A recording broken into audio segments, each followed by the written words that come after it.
Quick one before we dive in. Are you buying this matchup or calling it a mismatch? Will Gervonta, Tank Davis's skill and timing be enough against Jake Paul's size and power, especially now that Anthony Joshua has stepped into Tank's camp? Drop your take, your winner, and your method in the comments. If you want full fight week coverage, camp footage breakdowns, and informed analysis on the biggest stories in boxing, hit subscribe, turn on notifications, and share this video with a fight fan in your life. Anthony Joshua has inserted himself into the story in a way few expected. The former unified heavyweight champion made a quiet visit to Baltimore to spend time with Davis's team, and it wasn't just handshakes and photos. Joshua laced up, moved around with Tank, and forced him to solve a heavyweight puzzle in real time. The sparring was light by pro standards, but the physics weren't. Joshua used his size, bullied Davis to the ropes, and made him work off the back foot. Tank's combinations didn't budge a 240-plus pounder, but that wasn't the point. The point was to challenge footwork, positioning, and defense under heavyweight pressure.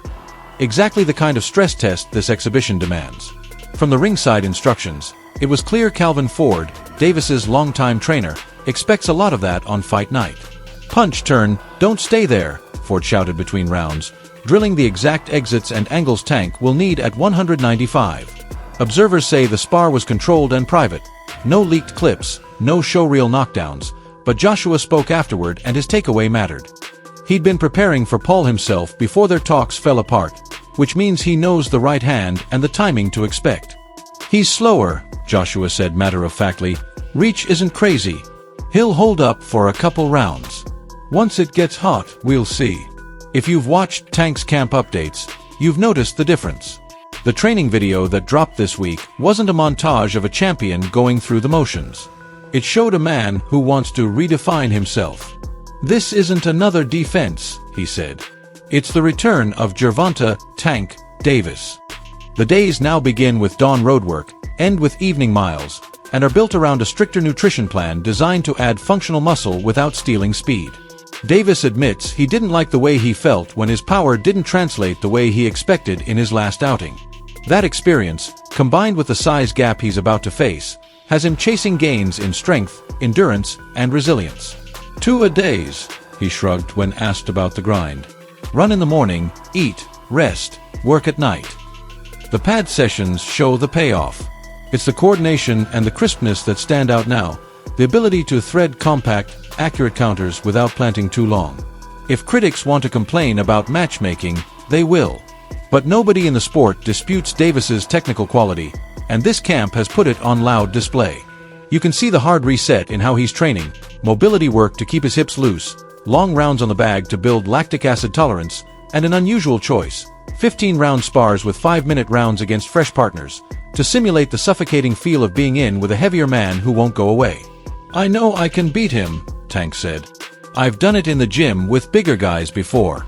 It's not about him. It's about me. I have to do everything better. That's the mantra behind the camp structure. And the change isn't just physical.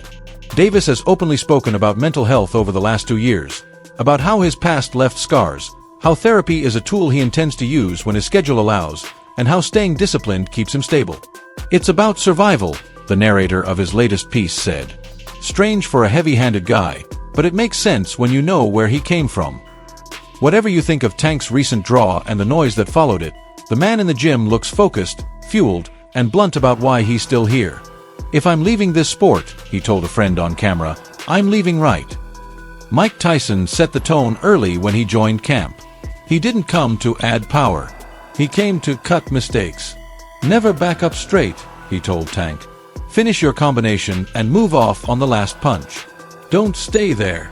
During a sparring sequence, Tyson stopped the action cold after a lunge left that left Davis out over his front foot. That's how he'll catch you, he said quietly. You lunge, you lose. Tyson's involvement has created the expected friction. Another legend in the room shifts the gravity, but he's been careful to stay in his lane. I'm not taking over, he said. I'm here to pass something on. Whether he listens is up to him. Calvin Ford's practical worry remains the gloves. We don't fight in 12-ounce gloves, he said. That's training. Jake fights in 10s. Tank fights at A, so he's losing 4 ounces. If the final glove spec lands at 10s or 12s matters.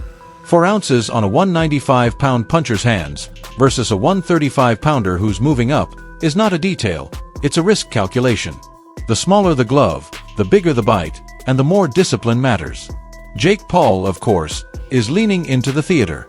When Tank posted a picture of himself with a much bigger sparring partner, Paul reposted and mocked the guy's cankles. "Bring in a real athlete," he wrote. The online ribbing fits Paul's brand, but it also distracts from a point even his harshest critics concede. He's patient, he's strong, and he's become coachable. Tyson said as much after sharing the ring with him. "Jake's confident," Tyson said, "but he hasn't felt someone like Tank. If Tank listens, it won't last long." That's a big if in a fight built on bonus money. The promoters lit the fuse this week by inserting a knockout clause into the contracts. It's a serious payout to either fighter who scores a KO or TKO, and it changes the incentives. Because this is an exhibition, there are no belts, no official betting lines, and no sanctioning body dictating the rules. If you can't sell rankings, you sell danger. A knockout bonus does that. You could feel the shift immediately. Paul's training clips are heavier on thudding combinations and strength circuits. Davis's emphasize counterpunch traps and head movement. The race isn't to outpoint, it's to detonate. Not everyone is clapping. Paulie Malignaggi called it a circus and said the bonus turns every exchange into a lottery. Tyron Woodley, who shared a ring with Paul, warned bluntly that Tank must take him seriously. "You're going up to 195, Woodley said. "It's a different kind of power. You got to close the distance clean. If you keep forcing it, you can walk onto a punch." Carl Froch questioned whether any real commission would sanction a matchup separated by 7 weight divisions. "That's why it's an exhibition," he said. "It's dangerous." Dana White didn't sugarcoat anything either. "You guys need to fight your same size," he told the Paul brothers. He pointed to Logan's exhibition with Floyd Mayweather. "You're massive. He's tiny. You probably figured, I'll hit him, grab him, and make it ugly." He believes Jake can do the same in spots, lean, tie up, take the sting out of shots, while Tank will have to walk through landmines to get off clean. Terence Crawford, the most credible active voice you could ask for, kept it simple. "Tank's talented, explosive," he said. "Jake can punch with that right hand. I've seen it up close. He's big, not as slow as people think, and he can punch." Crawford didn't predict a stoppage, but he called the size gap what it is. "Personally, I think Tank too little. There are weight classes for a reason. If Jake lands one clean, it could be over." While all of that debate roils online, the business side is doing what it does. Lamont Roach says he had a contractual rematch with Davis and was blindsided when Tank opted for Paul instead. "He's going to go get $40 million, and I'm not supposed to get anything?" he asked on Ring Champs.